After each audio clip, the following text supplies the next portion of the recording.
Welcome back to another video by Atomic Token Games. My name is Jake Steppen, and today we're doing a video, Top 10 Games for Beginners.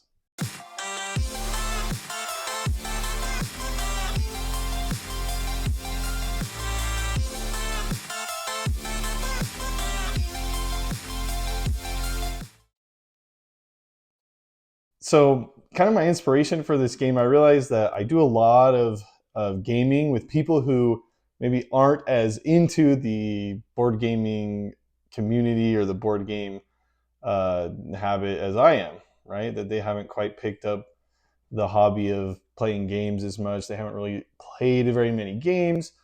A lot of people, when I mention, oh, I love board games, they kind of think of, the classics. They think of Scrabble, they think of Clue, Monopoly, the Game of Life, right? And, those games are fine, but they're not amazing, right? And so a lot of times when you tell someone, hey, I really love playing games, that's what they think of those games. And they're kind of like, oh, like that's awesome.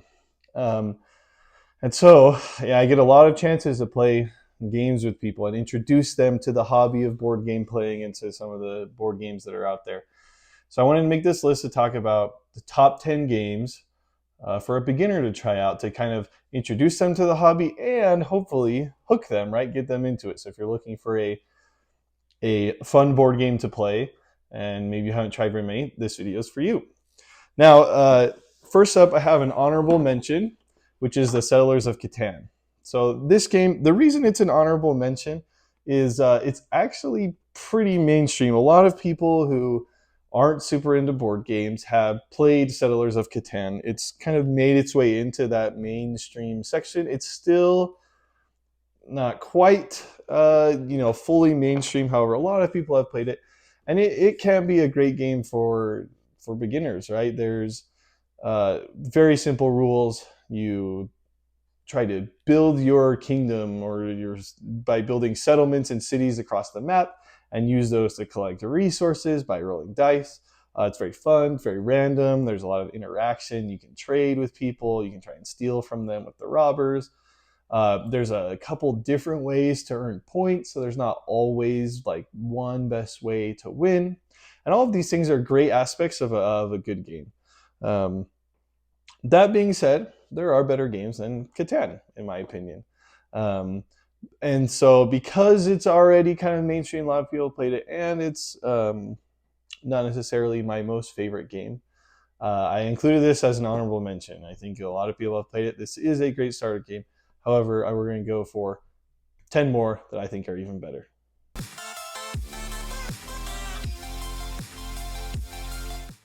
All right, the number 10 best game for beginners is The Isle of Cats. This game is a puzzle-like Tetris game where you'll be saving cats from an island and trying to stash them on your boat. You'll score points throughout the game by collecting families of cats, as well as covering up the pesky mice that are on your boat. Now, this game is a very fun game. It's a very simple game as well. In fact, it actually has a set of family rules meant to play with little kids. So it kind of comes with a built-in easy mode version for anyone who's maybe intimidated by more rules or that sort of thing. But part of the reason I think this is a great game for beginners is the theme and the play style are very simple and very inviting, right? Everyone knows cats. And collecting them, putting them on a boat, that's kind of fun. And the fact that it's a Tetris puzzle game where you're trying to fit the cats into your boat, get them to have all the blue ones touching or whatever, can make it that it's a fairly unassuming challenge. And so the reason I think that's awesome is that you can just play this game, right? Even if you have no idea what the strategy is, you can still on your turn you can grab a cat and then you can put it in your boat. And so because of that, after you've played the game, one or two times, then you can start to get the hang of it. Hey, wait a second. I think if I'm going to go for more of the purple cats, or I'm going to try getting some of these secret missions or whatever. And so there's a couple different ways to play this game.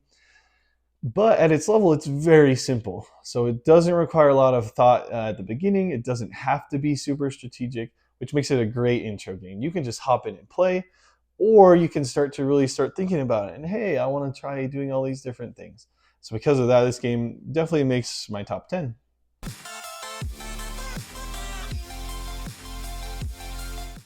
All right, the number 9 game for beginners to play is Wingspan. Now, I love this game. This is one of my most favorite games. It's probably the most complex game on the list as far as strategy as well as rule set. Um, However, just like the Isle of Cats game, this game has a very relatable theme. It's all about collecting birds and having the best bird collection. Um, and so the gameplay for this game, on your turn, you'll take one of 4 actions, and that's it. That's pretty much the whole game. As soon as you understand what the 4 actions are you can take on your turn, you're able to play the game. And so that really can be an inviting and easy thing to learn. Now, when you play on your very first time, you won't necessarily grasp the strategy or have any sort of plan of what's going to happen next or that sort of thing, and that's okay. That's why this game kind of ranks lower on my list for beginners. It does have a very high ceiling for strategy, but just because it hits kind of those aspects of, hey, there's only 4 actions you need to choose from on your turn, it really makes it so it's another game you can just kind of grab and go. And after you've played it a few times, like, it's fun because you'll build up your engine as you collect more birds. Your actions really start to improve, and you start to be like, whoa, if I take this action, I'm going to get 4 different things, and it's really fun and really cool to kind of build up your power and your turns. And so you do start to kind of get hooked into this gameplay, whether or not you've hit the strategy. So this game really nails the mark of being kind of a very simple game to get into, but also having that level of complexity for somebody that's looking for it, right? There's a lot of stuff here in this game that you can get into. It's very fun and definitely deserving of being in the top 10.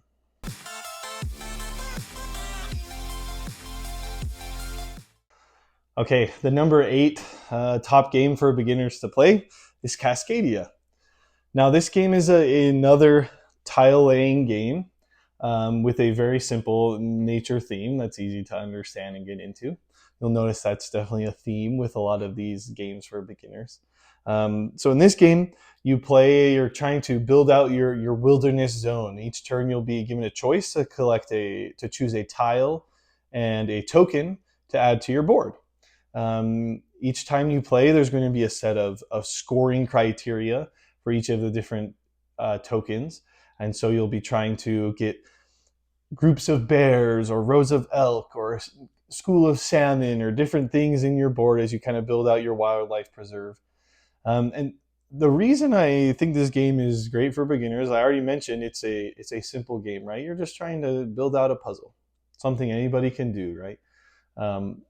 Part of what makes this game awesome is each turn gives you a choice. It's never just, you don't always get the optimal thing, but and sometimes you gotta mix and match what you want, or sometimes you gotta decide, okay, which one, I want both of these things, which one do I prioritize, which is a super important skill for playing board games. But this game is presented in a very simple way. There's not a ton of choices, nothing too overwhelming, but you do get to build this super satisfying board where you're trying to collect all these different things and focus on different types of things, but in a way that doesn't overwhelm anyone. It's just a simple game. Hey, I'm trying to build out some nature tokens. And again, like a lot of the games on this list, this is a game that you can just play, right? You don't have to understand strategy or even go for anything. You can just have fun collecting tiles, maybe get the coolest, I don't know, wilderness area or whatever, you build out a cool river. And after a play or two, then you can start to get into it. Hey, there's some cool choices here. Or hey, because each game, the scoring criteria can change, there's a lot of options for, hey, wow, this game, I actually want to put my elk in a different way. And so there's a lot of choices that come along and allow people to show their strategic mind.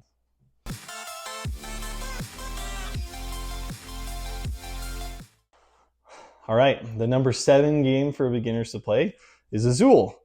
Now, this game, first and foremost, is beautiful, right? You have these cool ceramic tokens where that you'll be collecting into your player area, trying to fill out a mosaic. And not just fill it out, but fill it out in a way that scores you points. So again, this is another tile laying game, but it introduces a little bit more strategy than some of the other games where now it's not just about, oh, I got this piece, cool. But it's about, in order to score points, you got to have this piece next to another piece. And once you have that piece, you can't get it again in that row. And so there's a little more choices and a little more interaction between players in this game. You'll be picking tiles out of the center. And if you do, then it can change up what other people's choices are. And sometimes you can stick them with some negative points by forcing them to take big piles that they can't do anything with. So this game really kind of has it all. It's very pretty, very awesome. It's a very simple gameplay. On your turn, you just pick some tiles, and that's it. But there's some choices going on. There's a lot of like, do I want the blue one in order to get 3 points, or do I take this orange one so they can't get it? So there's a little more interaction. There's a little more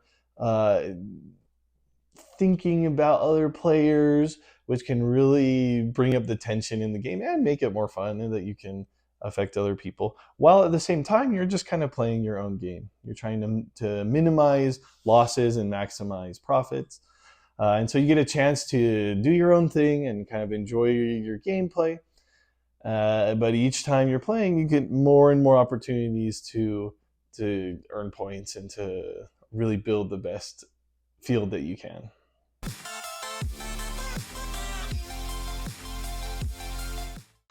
All right, number 6, best board game for beginner board gamers is Codenames.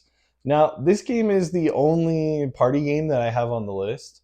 And part of the reason for that is there's a lot of party games out there, and a lot of people have played a lot of these party games. But the point of most party games is just to have a good time, right? To laugh and mess around, maybe say some silly things or whatever. And Codenames is a game where that's going to happen, right? There's funny moments. What you do is you have a grid of cards out in front of you, but you have a team. And there's one person on each team who's giving hints, a one-word clue to their teammates to get them to guess their assigned words in this grid. Now, they can be very tricky, right? To come up with these clues. Like, great, what do I say to connect hippo and orange? I don't know, right? And so the hint giver is giving these wacky clues. The people on the team have to guess. And so this is a great party game to really kind of introduce people to, hey, you can still have a party game and be playing a game, right? And be thinking and having some strategy and working together, right? This is a great cooperative game while still being competitive, and really kind of nails the criteria of it's a very, very simple, very easy game. You're just giving a hint and trying to guess what the hint giver is saying. But there's some thinking that can go on, and this game is great for introducing people to the idea that, hey, sometimes your board games really can be fun and stimulating. Like, wow, I get to think and decide all these things, which I think is what makes board games great.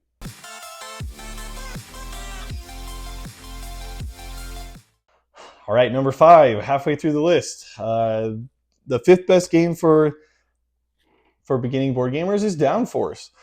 Now, this game with my play groups that I played with is always a hit. It's a quick game, usually about 30 minutes, where you start off the game by bidding for a race car. And you take that race car onto the track, you're dealt a random hand of cards that may or may not actually move your race car around the track.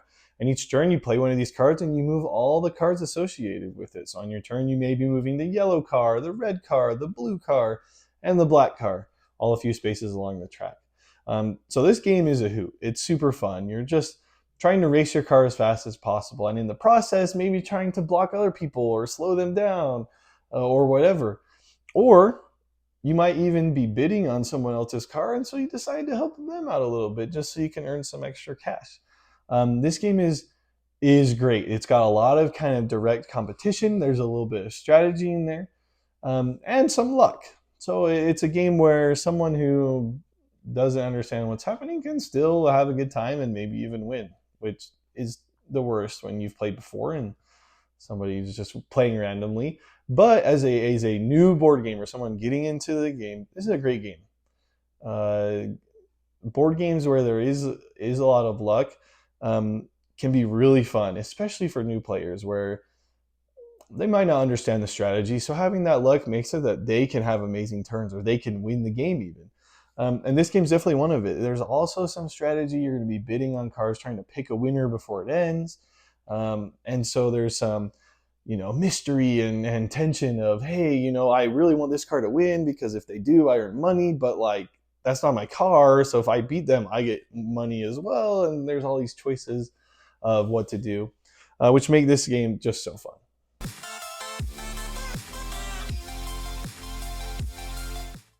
All right, our number 4 best game for beginner board game players is Splendor.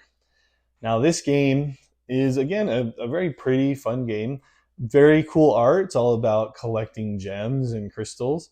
Uh, and the gameplay is very simple. You'll just be collecting gems, using them to buy special gem cards, which can then add even more gems to your collection and allow you to buy more gem cards, which can allow you to buy more, and so on and so forth. And you'll be building up your collection of gems and using them to buy even more gems. So this game is a very simple engine building game where you'll start with weak actions, and as you play the game, you'll build up to stronger and stronger and stronger actions. And then at the end, you'll have these incredible turns and be buying these powerful cards and doing everything, which is very, very satisfying as a player, right? This game, it's simple on the exterior, right? But there's actually a lot of strategy that can happen. Again, this is one where, like a lot of the games on this list, you don't have to understand the strategy to play and to have fun. Sometimes to even win, you can just happen to, well, the next card that flipped is exactly the thing I can buy and earn points to win. Uh, and you can play with high strategy, right? Like, hey, I really understand what's going on. I'm gonna, use this strategy and try and get there. This game is great for players of all skill levels. But because of its simplistic rules and the very cool art style, this game really allows you to kind of get a feel for engine building games and how they work. This is one of my favorite type of games to play. And this game does a great job of introducing that in a simple and fun way that anybody can get into.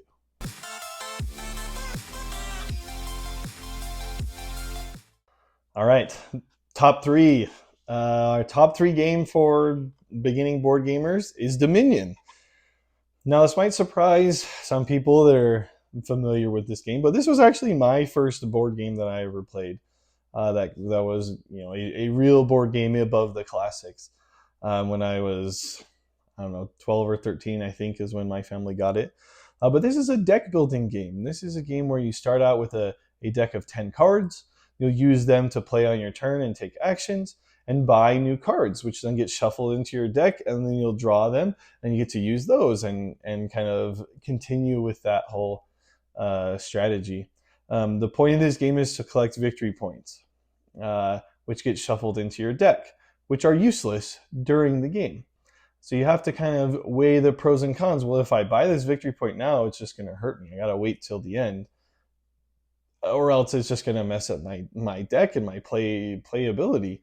But if you wait too long and the game ends, and all of a sudden you're like, wait, I didn't buy any victory points and I lose. So this game has a great sort of tension of kind of, what do I do? Do I do this? Do I do that? There's also a great aspect in this game is you're trying to you can kind of choose if you want to play by yourself, where you just kind of focus on your own deck. Okay, I'm going to get this card to get these actions to do this and do that.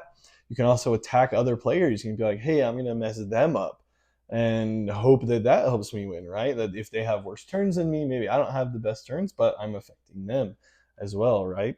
And each game, there's so many possibilities. The base game of Dominion has a bunch of cards that you can add. You play with 10 each game, where that you'll be able to draft from and buy and add to your deck.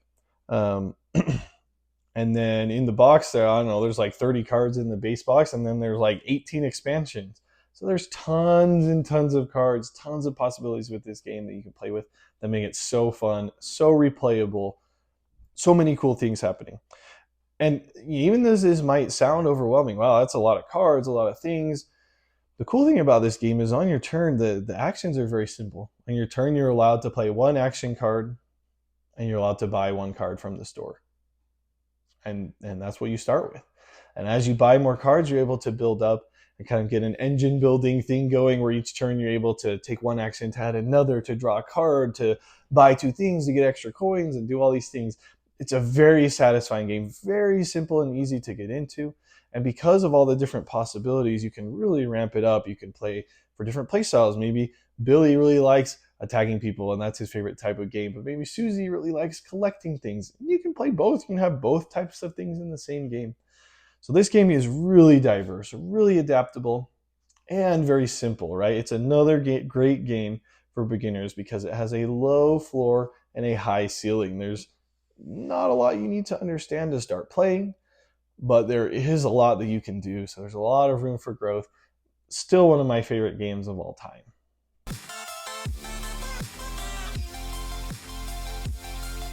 All right, our number 2 game for beginning board game players is The Quacks of Quedlinburg. In this game, you will take the role of a witch doctor or a quack in Quedlinburg, where you will be attempting to build the best potion. This is a push your luck game, where each round you'll be drawing tiles out of a bag. But watch out, if you draw too many white ones, you'll explode and have to stop pulling chips out of your pot and stop wherever you are on the track. This is a extremely fun game, which has a great mix of strategy and luck. There's all the different types of chips that you can add into your bag to pull out each round, which can have a lot of strategy of what do you want to buy, how big of numbers, which type of tiles you want that have different abilities, and which can really add a lot to the gameplay. But ultimately, it all comes down to luck, which is why for this game is great for players of all skill levels, but especially beginners.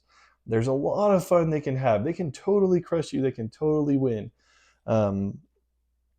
And they can have some incredible turns. This game is just so fun. Every time we played it with new players, they absolutely love it. We, should be sponsored at this point. We've had a bunch of people buy this game. And while this game does have more explanation than some of the other games, this is mostly just because of the fact that each chip that you can have has unique rules, right? So you have to take a time at the start of the game, say, okay, here's what the orange chips do, here's what the yellow chips do. But the gameplay is very simple. You just pull tiles out of the bag until you either choose to stop or you choose to explode. And push your luck games are very enjoyable, right? There's a lot of tension, a lot of like, ooh, do I keep going? And a lot of these choices, which are very accessible for new players. And for that reason, Quacks is number 2.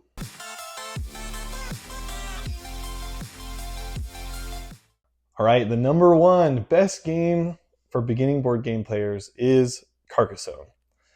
This is a tile laying game where you will be picking up a tile and adding it to the game board. You'll be building cities, roads, fields. You'll be adding churches and filling in the space all around it. And on your turn, when you place a tile, you'll be able to lay claim to one of the elements there. You could choose to own the road or the city or the church or whatever.